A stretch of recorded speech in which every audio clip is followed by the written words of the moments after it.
વડોદરા વકીલ મંડળની ચૂંટણીમાં પરિવર્તન થયું છે। હસમુખ ભટ્ટ પ્રમુખ પદે વિજેતા થયા છે। વકીલ મંડળના વર્તમાન પ્રમુખ નલિન પટેલની હાર થઈ છે। હસમુખ ભટ્ટના સમર્થકોએ આતિશબાજી કરીને ઉજવણી કરી હતી। આ વખતે વડોદરા બાર એસોસિએશનની ચૂંટણીમાં ભારતના ઇતિહાસમાં પ્રથમવાર વધુમાં વધુ ટેકનોલોજીનો ઉપયોગ કરવામાં આવ્યો હતો।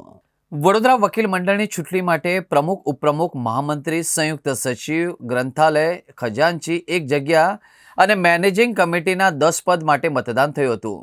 સવારે 10 વાગ્યાથી મતદાન શરૂ થયું હતું અને સાંજે 5 વાગ્યા સુધી ચાલી રહ્યું હતું। 5 વાગ્યા પછી મતગણતરી પૂર્ણ થઈ અને મોડી રાત્રે પરિણામો જાહેર થયા હતા। વડોદરા વકીલ મંડળની ચૂંટણીમાં પરિવર્તન આવ્યું છે। હસમુખ ભટ્ટ પ્રમુખ પદે વિજેતા થયા છે। વડોદરા વકીલ મંડળના વર્તમાન પ્રમુખ નલિન પટેલની હાર થઈ છે। હસમુખ ભટ્ટના સમર્થકોએ આતશબાજી કરીને ઉજવણી કરી હતી। આ વખતે વડોદરા બાર એસોસિએશનની ચૂંટણીમાં ભારતના ઇતિહાસમાં પ્રથમવાર વધુમાં વધુ ટેકનોલોજીનો ઉપયોગ કરવામાં આવ્યો હતો। આ મારો વિજય નથી, પરંતુ 4531 વકીલોનો વિજય છે અને વડોદરા જિલ્લામાં એક પ્રમુખ નહીં, 4531 પ્રમુખ થઈ ગયા। આ વડોદરા વકીલ મંડળની ઐતિહાસિક જીત છે। આ મતદારોની જીત છે, આ વકીલોની જીત છે।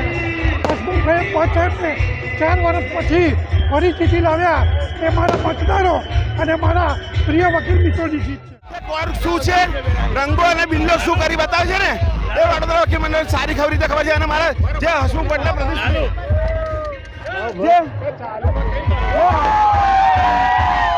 ભટ્ટના પ્રતિસ્પર્ધી હતા એમને પણ ખબર પડી ગઈ કે આ રંગો અને બિલ્લો શું કરે।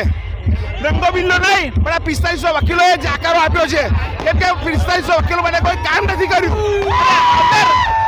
આજનો જે પ્રમુખ તરીકે ચૂંટાયા છે હસમુખભાઈ ભટ્ટ એ 365 દિવસ મારી જોડે સેવા કરશે અને હાજર રહેશે વકીલોના પ્રશ્નો માટે।